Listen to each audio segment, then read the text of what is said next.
Well, hey, I'm Phil Heimlich. I'm a conservative Republican. I lean libertarian. I've been in a number of political offices, and we're doing this podcast now we call Sanity Check. My guest today is David Pepper. David and I go way back, some good ways, some not so good. Dave has been a city council member, of course, a practicing attorney, city council member, a county commissioner, a chairman of the state Democratic Party here in Ohio. He's the author of a number of books, fiction and nonfiction, and has a very well thought of a podcast that has a very large audience. So, Dave, thanks for being here. I appreciate it. Thank you. It's great to be with you. Yeah, and just so you know, Dave, if you're wondering if I'm still bitter about you beating me for that county commission race in 2006, don't worry. The answer is I am still bitter. Oh, But by the way, I'm teasing. no. I look back. These days, you see so many politicians, and it's a both party issue. They won't even go in debates, right? No one Yeah, debates. What I love right. about our race back then, it got a little feisty, was you and I did more debates all over the county. Like, that's kind of what you should have done. So, like, yeah, it was a feisty race. It was a big Yeah. race.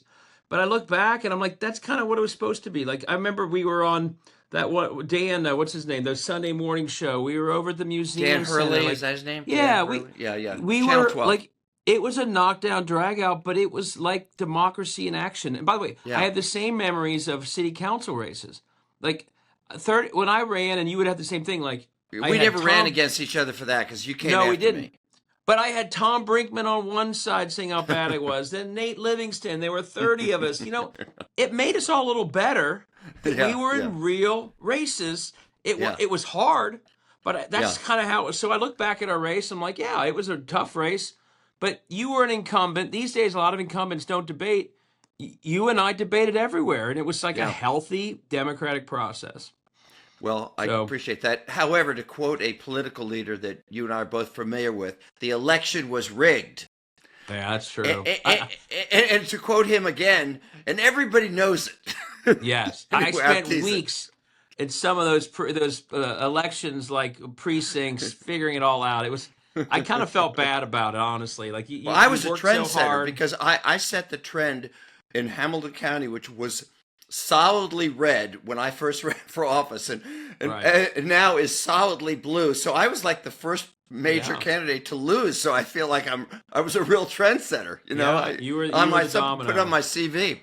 All right. Anyway, I want to talk about your background. You grew up Sure. with parents who are very prominent, and you and I kind of share having very well-known fathers. And I think Yeah. that I would say there are a lot of positives from that, but there are some Yeah. negatives too. So talk about your background before we get into your political offices. Sure. So it's funny because you probably the same thing. Like when I first started running for city council, it was good to have respected parents, but also sometimes people would kind of think, oh, who are you to do this? And Maybe I my should dad interrupt was, by saying your father, who's John Pepper, was the yeah, president of Procter and Gamble, but not just yeah, exactly a small business, and he's had numerous awards for his work in race relations and just about everything. And your mother, who passed away a few really earlier this year, was very prominent on a lot of very worthy organizations and causes. So, but yeah. continue. Well, it's an interesting background because my dad was the newcomer to town. He came here, almost no money whatsoever. Um, he grew up outside of Pennsylvania. My mother's side was the one who was in Cincinnati for generations. Her father was an OBGYN who delivered tons of kids here. I'd always hear about them. So I did have this interesting combination of someone who'd succeeded in business, but also her long lineage. And as I said, I've never thought of it as anything but a positive to be from this family. But people would bring it up sometimes when I ran for city council, like, well, how would you know about like this or that when your dad's this big shot? And I actually, early on, since I knew How would that's you what know people, about the plight of the average yeah, person? In other words, and you know what's good is I actually welcomed the question because I knew it was on people's minds. It's a fair question, and I'd say, well, let me tell you about my family. My dad got here. He didn't know anybody, and he didn't have any money. And he started at the bottom of Procter and Gamble. He was assistant brand manager. My mother made more as a legal secretary than he made. And you know my dad, so you'll know this is true. And he did what we want people to do. He worked his way up from the bottom by working very hard He raised a family in the process, and he gave back every step of the way, and he never forgot where he started, and he was involved in so many community things all the way through. So yeah, that's my family, and I couldn't be more proud. I mean, and I would say things like, because my dad started with so little, he's the cheapest guy I know. He would come home with Circle K cola because it was cheaper than the Diet Coke. Yeah, He'd and I have don't like Liam and Circle K. beer. I've tried it. It's not very good. What Well, about he the didn't care because influence? it was cheap. So What about I the would say influence to of your people, parents on you? what's that? What about the influence of how they Yes, but the influenced you? first thing was, it was a political thing, but when I was done, people were like, "Oh, I never thought about that." My dad didn't become super prominent until I was in college or after. I grew up in a Yeah. pretty normal. So I think as the son of that, you do people have understandable questions, and like I said, I always view that people thought it was a tough question. I thought it was a great question because I knew it was something people thought. But what I just described is what I grew up with. I knew my mom and dad. I didn't know what my dad did at work, but I knew what he did in the community. I remember him like helping school board races. I remember him chairing the United Way campaign. I just remember him being very involved at a time where lately business leaders don't always get so involved. And my mom was out doing the same thing. So I grew up, I think they gave me a very strong public service mindset. And partly because they did well in the business world, I grew up thinking, well, I am lucky. I have been given a lot. So I think I should give back because that's clearly sort of what I'm meant to do. So I do think they shaped me in those very positive ways. But of course, it also opened up opportunities. But I'm very proud of what my family has done. My mom, as you know, passed away in March. And the the number of people who came forward with stories about how my mom helped people that we didn't even know about was incredible. Like for us, maybe small versus contributing to some big organization, but a one-on-one support that out of the woodwork we had no idea about. So I grew up, very fortunate. I had parents who were giving back all the way through, All right, and that did shape our whole family. talk about your political career. You were an attorney. I think you went to Yale but did you go to Yale Yeah, for undergrad and law school? I did. Yeah, Okay, and then you were an attorney at a kind of a prominent firm. I think it was Squire Sanders here in Cincinnati. yeah, And then get into go through the different political positions you've held. sure. You've held. So I actually, I came home from law school. Unlike our friend JD Vance, I didn't go to California. I came I came home to Ohio because I wanted to be in Ohio. When he Yeah. moved back here, he wrote an op-ed in the New York Times like it was some kind of hardship duty to come to Ohio. I wanted to come home. I moved right to Mount Adams on Hill Street and looked out over the river because I just loved that part of our history is the river. I clerked for Nathaniel Jones on the Sixth Circuit. That was my first job. Very prominent federal judge. Yeah, wonderful man from Youngstown originally, civil rights icon, then a Sixth Circuit judge. And then after that job, I started working at Squire Sanders, and they were very good to me. You and I, I'm sure, know a lot of the same people there. Yeah. At the same time, at the same time, that was when our city, as you know, was going through some hard times. We ultimately had riots on the streets, and I'm looking out my window now. We had businesses moving over to Newport on the Levee. Our population was shrinking. And one thing you may know about me or not is I was named in law school the most likely to be president of the Cincinnati Board of Tourism because I bragged about Cincinnati every day. Okay, I thought you were Bengals, going to make a joke about you were. Everybody was thinking as you said that president of the United States, and you were going to No, say like president of the kind of local Kiwanis club or something. no. Go ahead. It's because I was obnoxious about Cincinnati, like a lot of us are. So I was bragging about the Bengals and the Reds and all this. And I get home clerking for that judge, Judge Jones, and the city I'm bragging about is doing terribly. Like you remember, like it was really problematic. Your guys' old council meetings were insane.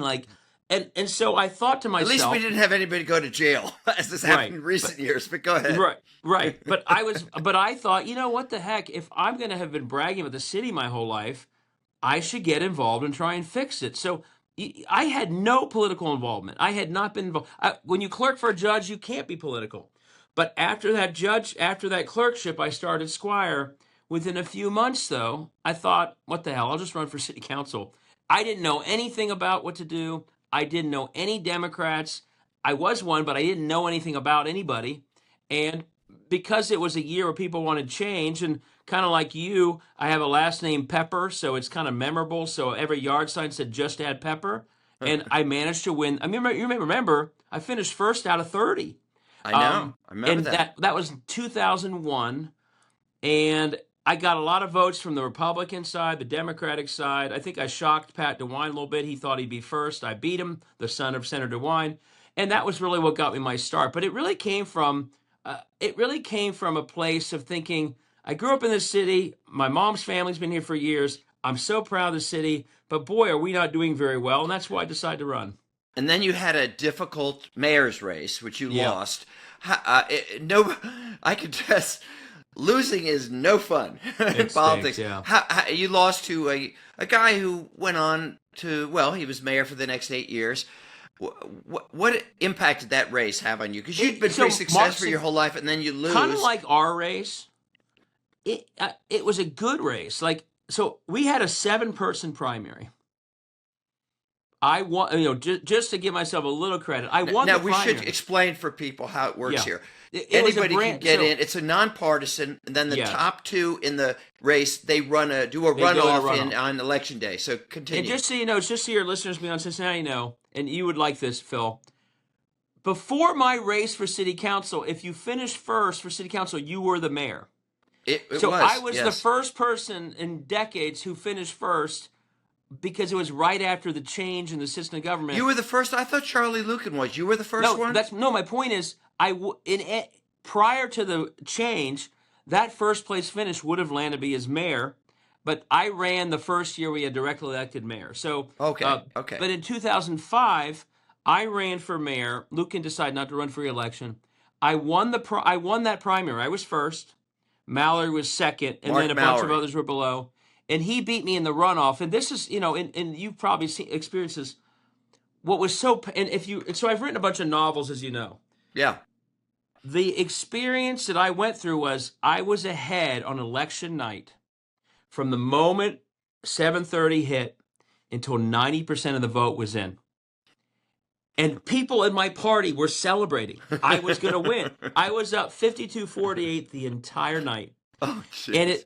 at about 93%, the 52-48 stayed, and they flipped the photos. And this quote victory party, and we always call them victory parties, turns into a funeral.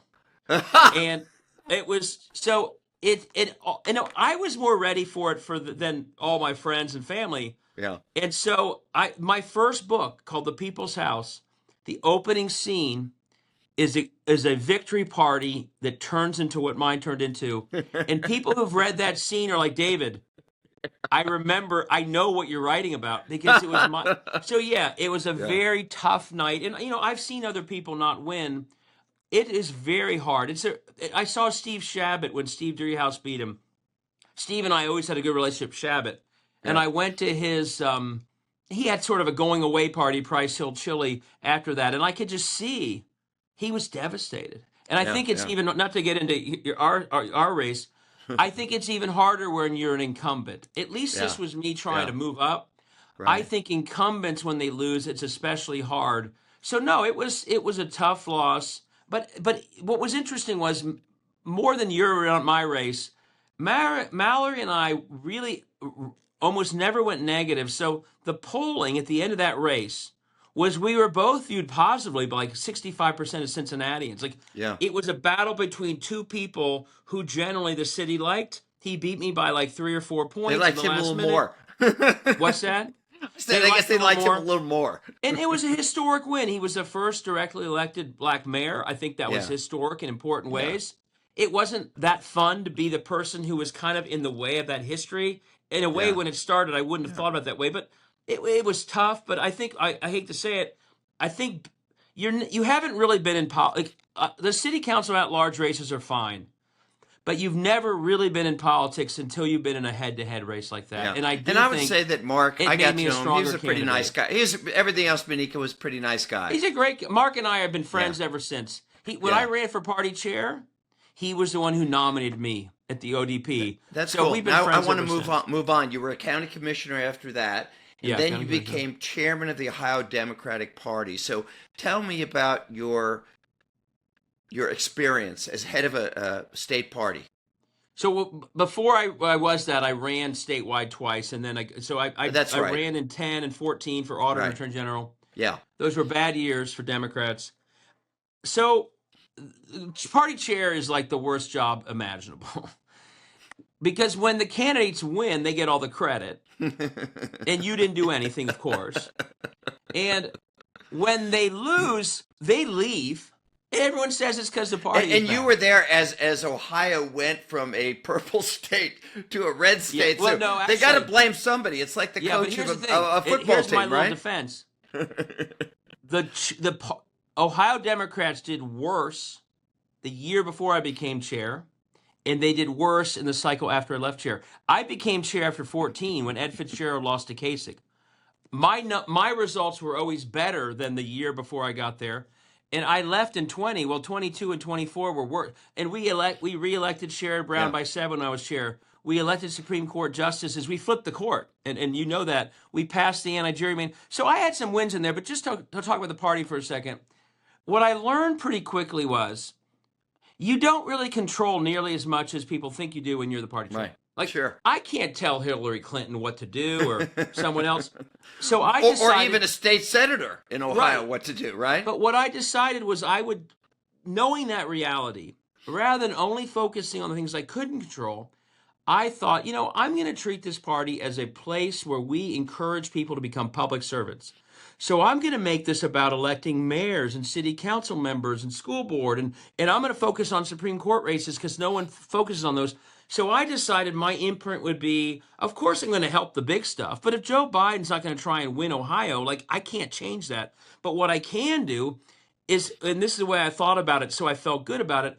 I want to connect people who want to be public servants like you and I did into opportunities to make a difference at the local, state house, and other levels. And so over 5 years, my most proud thing was there are all sorts of people I know very well now who are mayors, who are city council members, who are school board members, including in red areas, including areas that Trump won, and we helped them win. And so we had some big gains that I'll take some credit for, but we called it the Main Street program. Help us get people elected on Main Street where so much of government works.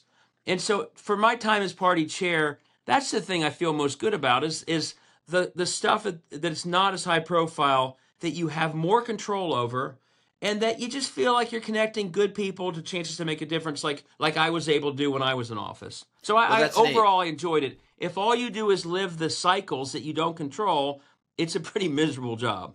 Yeah. All right, let's move on. You before we get into all the Trump stuff, which I want to talk to Right. you about. Um, tell us about your books so people know about them, your books and your current podcast. Because you did something that's very unusual, and you went off into areas in culture and writing that were political, but some different. So go ahead, talk about them. Yeah, so I started writing. One of my obsessions, as you know, is ending gerrymandering. Yeah, which I And when I share. ran for auditor, and nobody knew a thing about gerrymandering. And it was frustrating to me because I think it is shaping so much of what's wrong with politics. So I decided, after a couple of years of realizing no one cares or knows, this was sort of my weird thinking on this. I said, you know what? I'm going to write a book about gerrymandering. But if I write a nonfiction book about gerrymandering, well, I'm only going to be preaching to the choir. So I'm going to write a fiction book about gerrymandering. And it's going to be such an exciting book that so many people will read it that they'll learn about gerrymandering. And I called it The People's House, the title being ironic. And as I've said many times, that's the worst idea ever. No one is going to read a novel about gerrymandering. But I spiced it up. I added a Russian bad guy, okay? And my Russian bad guy meddled in American elections. And you had never written a fictional book before, No, right? Or I had never anything written any fictional? book, and I had Yeah. certainly never written fiction. I'm a Yeah, lawyer, but so you I had wrote written as a lawyer. op-ed pieces and stuff. Yeah, exactly, like yeah, you but would've. this is really a new thing for you to write a novel. Yes. And I started writing it, and here it is right here. I got the book right in front of me. I started writing it, All right. Is it And still holding? Is it still available on Amazon? yes, you can go All buy right, it. everybody. All It right, is take a still look my at it. best-selling All right. book. All right. And All one right. thing Go you should ahead. know is I worked in Russia right out of college. So I didn't pick Russia to predict that Putin was going to do something wrong. I picked Russia. I used Russia because I knew Russia. I know Yeah. Russians, and I thought, hey, I'll just have some bad Russian oligarch meddle in Ohio elections. And Wow. because that Very was my prophetic. device to make the book exciting, after 16, the book got really famous. I was on Judy Woodruff on Yeah. PBS. Yeah. I was featured in Politico. Bill Clinton wrote in an op-ed that I was one of his favorite writers. I The remember. Wall I Street remember. Yeah. Journal literally wrote a whole article about my book.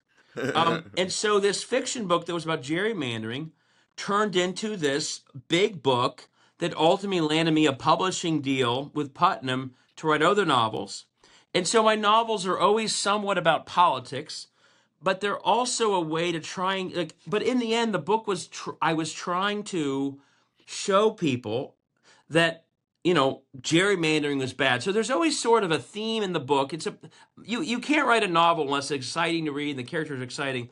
But there's also always sort of a realpolitik where I'm trying to show people some insights into politics about how broken it is or corrupt it is. And that I've written, I think, 6 or 7 of them since. Yeah, and But that's how I what I started. want you to do, because I want to make sure we finish on time here.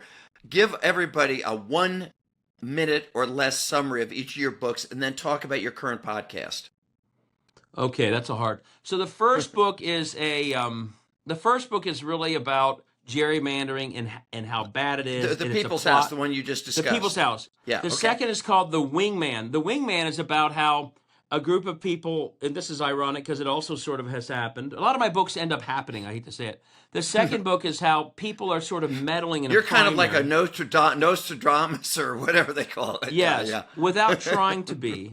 The second book is called The Wingman, and it starts out at a presidential debate. And it's about sort of meddling in a primary to help certain people and hurt certain people because you want a certain result. The third book is called The Voter File. This book is all about how state houses are being used to undermine American democracy, which, if you're looking at Texas right now or other states, is actually happening. The fourth book is called A Simple Choice. It's a slightly different take. It's sort of it's about, again, I don't want to go through everyone, but it's about sort of corruption being used in sort of the medical health industry. The fifth novel you'll like. It's called the Fifth Vote, and this one's going to be interesting and may sound a little odd, but if you read it, you'd be interested. You know better than most. I was kidnapped at one point at gunpoint as a council member. Oh, You may that's remember that. right. Yeah. Yes. So that was so vivid in my head.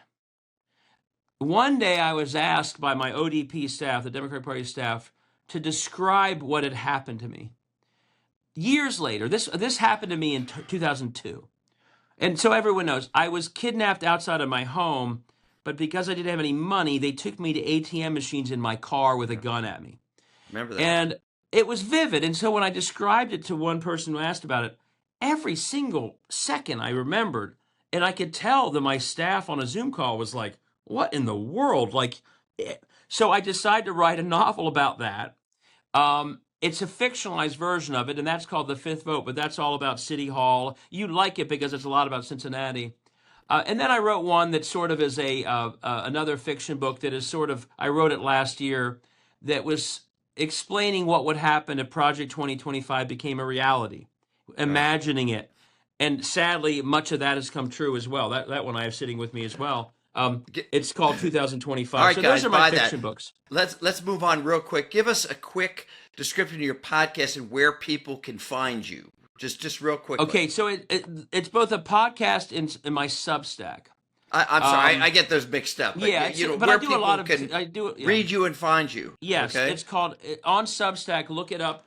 Look me up at David Pepper or Pepperspectives. And every day I do this stuff. And by the way, the nonfiction books I've written that are very much like my Substack or podcast, I started that in 21 with Laboratories of Autocracy. And that's the book where a lot of people know me now because what I did in that book, I decided to hell with it. I've written a lot of fiction. Now I want to describe straight up how broken democracy is, not from the federal vantage point, but from the state vantage point. And the point of this book is to say, as much as people watch Trump or the Congress and think things are broken there, the true brokenness of our country is happening at state houses that are so corrupted by gerrymandering and lack of accountability that they no longer really are places of public service at all. And so I wrote that book, and then I followed it with one called Saving Democracy, which is once you see the problem, what we can all do about it. And that's a lot of what my Substack is about as well. Okay, so basically they go to find you on Substack, and you have a newsletter that I enjoy as Yes. well, which they can sign up for. Okay, Yeah. let's move forward to the Trump thing, because you and I kind of came together. We had been rivals politically, and I remember Right. we had breakfast one time, and we just kind of shared our concern after Trump got in about our democracy. Even back, this is back 2016, 2017. Yeah. It's not what's happening now. And since then, I've tried to speak out as a Republican, and you have been very outspoken as a Democrat and as somebody who loves the country. I heard your talk. You spoke at the No Kings rally last week. Right. It was an excellent talk, and I want to bring up a couple things you said and maybe push back a little bit, okay? Okay. One Yeah. thing you said was, you kind of said, hey, folks, don't be surprised. We have been through this kind of thing before. Now, Yes. just kind of very briefly, name one, two, or three of the things that you feel are situations where because you talked about this, where our country was at risk and we managed to push through. So what I was trying to say there is from a much bigger arc of our history. And this was bigger than Trump. This country has always been a back and forth between forces for a more full and complete democracy and those who are against that. Give And me so, some specifics, because that's what I want to ask you about. yes, like the biggest parallel I give is the Civil War leading to Sure. Reconstruction and the diverse democracy of Reconstruction, where you literally, by the late 1800s, had majority African American legislatures in the South. And then, as always happens, a very fierce pushback the minute it looks like the diversity of our country is in control. And so, what I'm trying to say to people is, listen, we're not the first generation of Americans that suddenly doesn't have to worry about the state of our democracy. It's been the battle from the beginning. Often the worst parts of that battle are what is censored from our history. Some of the worst violence from the 1800s is not taught to anybody. So we see things now, oh my God, how surprising. No, actually, this has been a very clear pattern Shoot of, me another quick example, because I want to ask you about this. Another example where where our country was at risk and we managed to pull through. Though obviously on the Reconstruction thing, it was 100 years. Oh, that's my point, before is- we really yes, pulled out of we that pulled through, but- segregated system. yeah. Give us we one more pulled- quick example, then I want to ask you a question. Yeah, we pulled through, but we pulled through. It took generations, and Yeah. part of my warning to that group is if you don't respond quickly, it could be generations. If you respond quickly, it could be sooner. So there was another backlash following the Voting Rights Act, and that where all of a sudden you see the Southern strategy and a backlash that turned around more quickly. But the point is, what I'm trying to say to folks is we are the next generation that has to worry about it, and the lesson of our history is, if you don't fight back early, it can settle in for generations like it did with Jim Crow.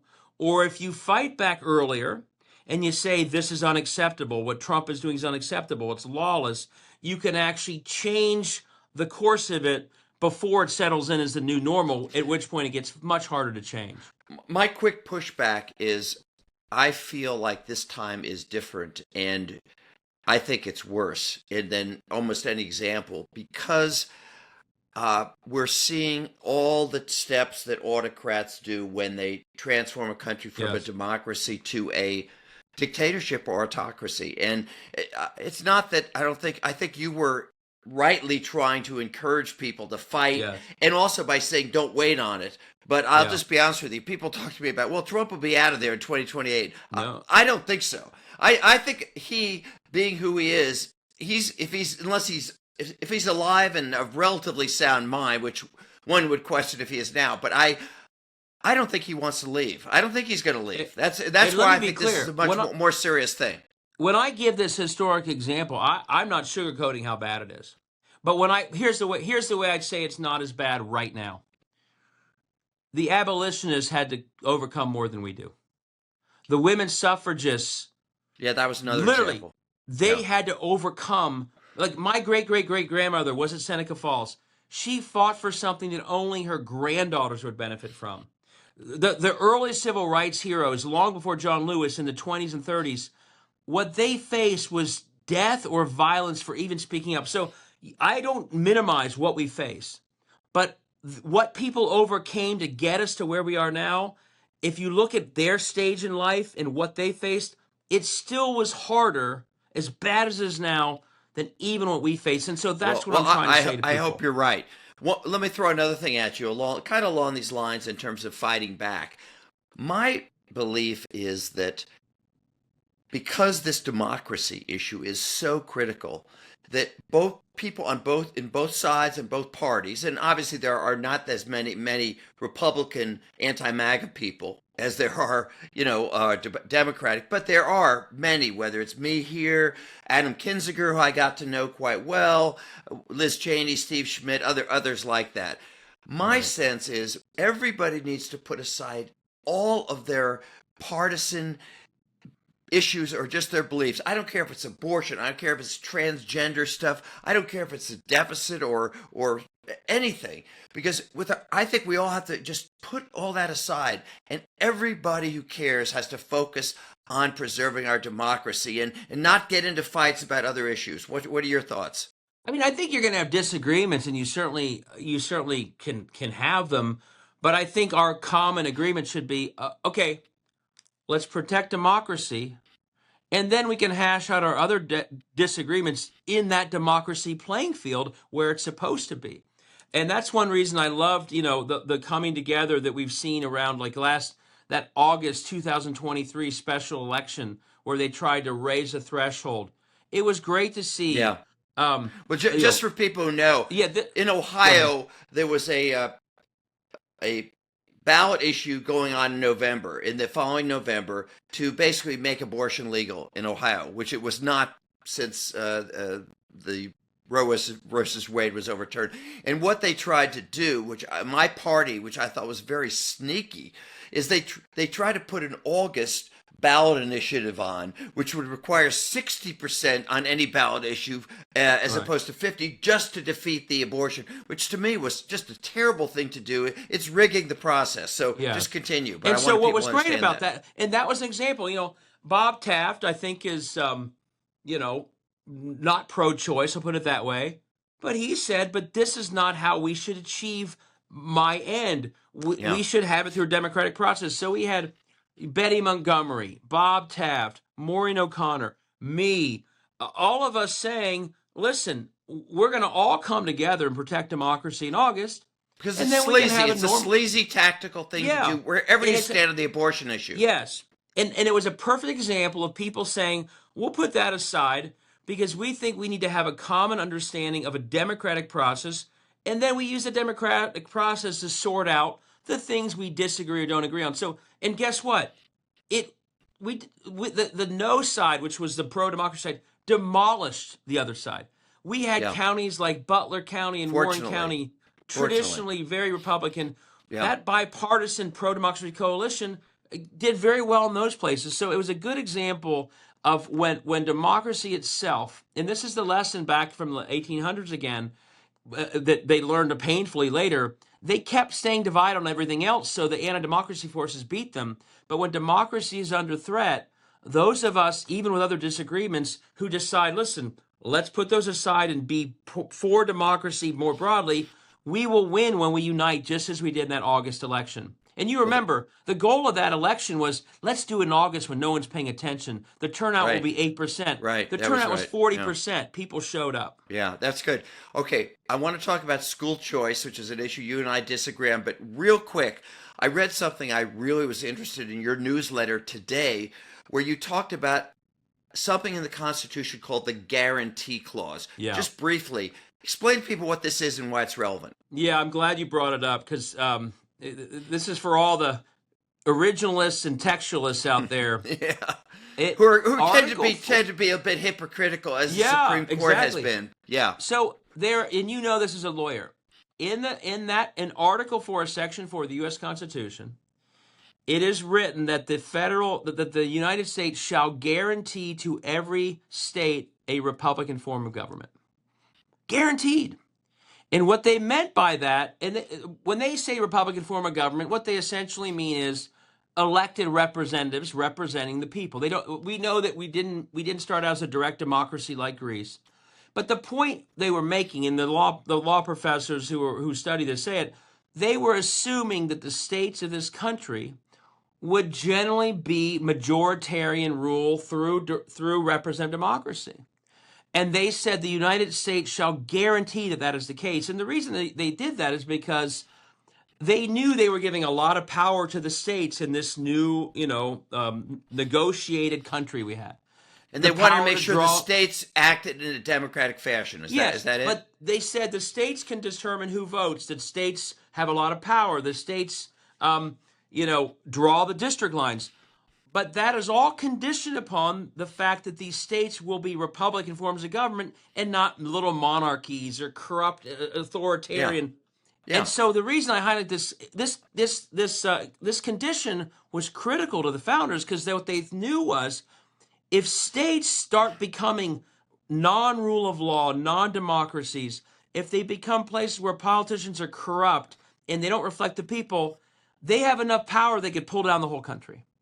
And this clause has basically gotten lost over time. And what I was arguing this morning is the founders worry that undemocratic states would start to hurt the whole country. It's playing out.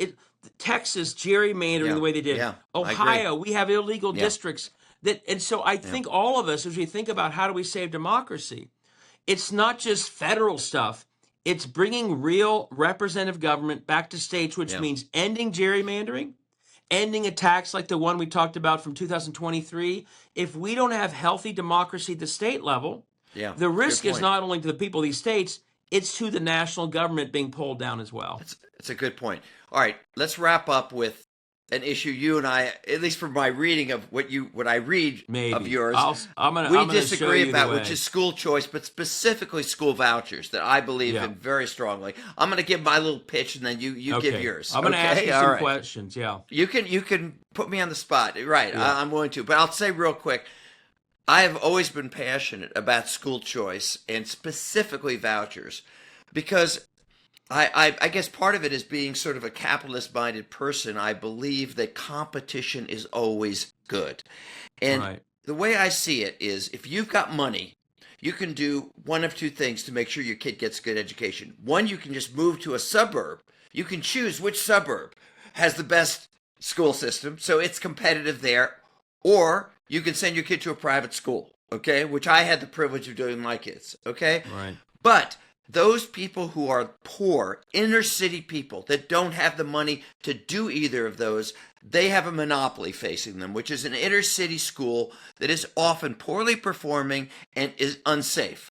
Now, everyone isn't like that, but there's a lot that face that. And what school vouchers do is they say, okay, we're going to take that per pupil, what we spend. Actually, it's not the whole per pupil. It's usually the state portion. We're going to give it to that low-income parent and say, hey, you can still go to your public school.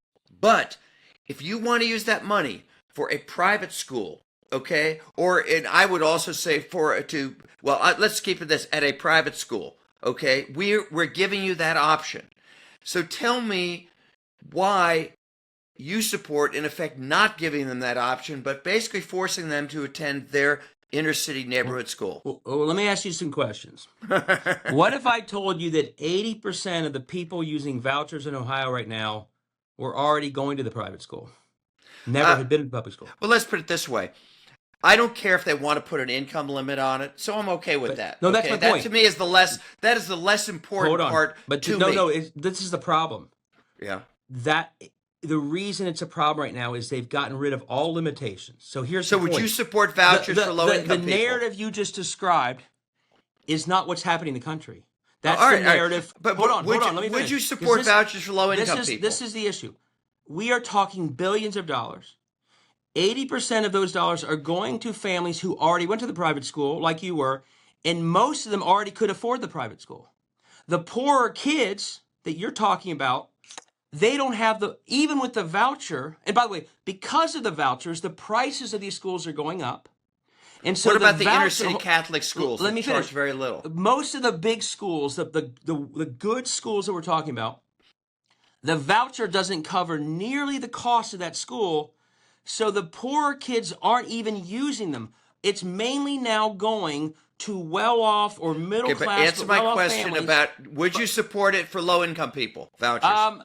I believe that the best investment, because what's happening in this country is what you just described is not what the voucher program is. Okay, but hold on, let me finish. But you're not attacking it from a choice standpoint. You're attacking it from it going to people who don't need it. I'm attacking it from, you are describing something that does not exist.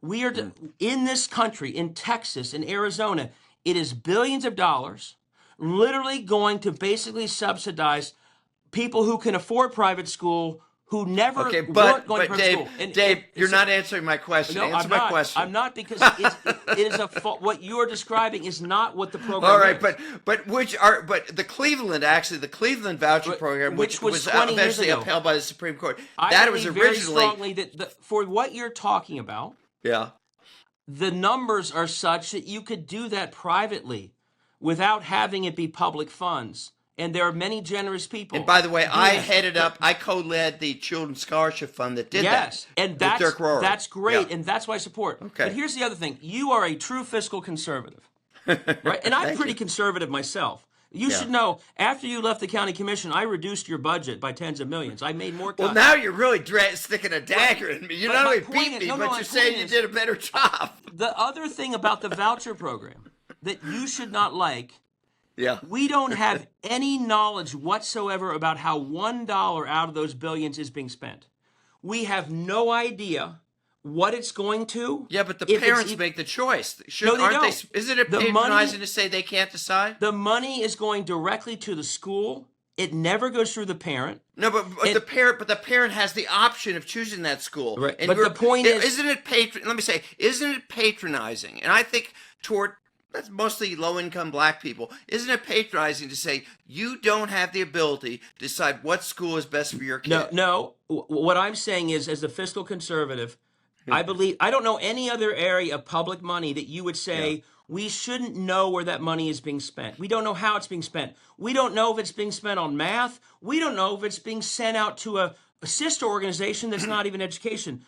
It's billions. And by the way, what is the second biggest scandal in the history of Ohio? A for-profit school that was claiming that it had kids that it didn't, and the guy was making charter school, though, right? Right, it was. But the point is different. Hold on. The difference is charter schools are audited. Schools with vouchers don't even get audited. So we have billions of dollars that are being sent away that you and I will never know how that money's being spent. And here's my promise to you, Phil, and we'll talk about this when it happens. I believe when we start looking at how this money is being spent, while some of the schools are doing wonderful things, there are going to be scams and scandals where someone is making a lot of money, and because there's no accountability and no auditing, it will be like ECOT, but many times over. All right. I found this just the other day. Listen to me here. The other day I was going through a list of all these schools. Yeah. Now, you would understand, right, that the voucher level should be the just same. Let me say, I had low SAT scores, so I may not understand. But no, you will. You'll understand this. I didn't get into Yale, and that's the true story. Do you assume that the voucher level should be up to but not above the tuition level, since it's for a family to pay for it, right? But the tuitions vary. The lower income, but if the Catholic inner city schools charge $3,000 or $4,000. Yeah. A Summit Country Day charges probably $20,000. Right, but let's say it's a school of 4,000. Should the voucher be for 6,000? Or should it be for the tuition level? You know something? I haven't thought about it, and I don't really care. Here's the answer. The law of Ohio is that the voucher should be no larger than the tuition. Okay? All right. Because, I can show you tons of schools where the state has been overpaying by thousands of dollars. The limit the law said was the limit. meaning Yeah. this is just like literally the tip of the iceberg. I think some are well-intentioned. Others, some of the people backing this stuff are well-intentioned for the reasons you Yeah. said. Yeah. Others are not. But right now, I can show you tens of millions of dollars that are being paid above and beyond the legal limit. And I'm telling you, Phil, this is my prediction as someone who predicts a lot of things. This will end up being a very large scandal when we've seen this in other states. In other states, they are finding that some of these dollars are going to all sorts of crazy things that no one, you and I, would ever think should go to But the education. parents made the choice, though. That's fine, but no other right. public money I know of goes out the door without some transparency or right. some accountability. Okay. A parent might get a marketing brochure in this school, like ECOT. Parents chose ECOT. ECOT was a scam. But that was a charter school, though. To me, that's a big difference. It still is. But my point is, this is public money. Yeah. I don't know when you were a county commissioner, I never remember you saying, oh, let's just send it to some entity, even though we have no idea where it goes, and we're fine with that. If I had, you would have used it against me. Yes, I would have. Right, but you wouldn't have because you're a fiscal conservative. This money is flowing in a way we have no clue. So the situation you described is not what, and this is not just Ohio. All across the country, it's turned Arkansas with Huckabee Sanders. What we're seeing is money that is largely going to people who are already going to private schools, who could already afford it. And the poorer kids you're talking about, the voucher is not enough to cover the overall tuition for the most part. So they're staying in the same schools anyway. It's not leading to many people leaving one school for another. All right, well, I thought we'd have a good conversation. As they say in the news, we'll leave it there. First of all, I want to thank you for doing this with me. I do want to do one quick shout out, and that is to your father, who I have had the pleasure of kind of getting to know and would call a friend over the last, I don't know, and it has been very helpful to me politically. And I just want to point out that he, correct me if I'm wrong, just was awarded the Conductor Award by the Underground Freedom Museum. Am I right? Yeah. And so I just want to say, John, if you're listening, I've really enjoyed getting to know you. I can see why you raised a pretty good kid here. So my best to him. He's loved catching up with you too, and he has good sandwiches too when we have lunch. He serves good sandwiches. He loves that you're coming around. It's great to be in community. And by the way, one other thing on schools, just to get through this. I gave you the last word, Dave, as it is. Stuff and voucher. You know, we were ranked 5th in the nation in Ohio in 2010 for the quality of our schools. 5th. We're now in the mid-20s. All this stuff hasn't worked. So I'm about fixing it and not doubling down on things that haven't worked. But back to my dad, he has so enjoyed catching up with you. After he's done talking with you, he's always telling me how much he enjoyed it. So, well, give him my best. He is a great guy, and just think the world of him. Hey, Dave, This has been great. Thanks for doing it. Take care.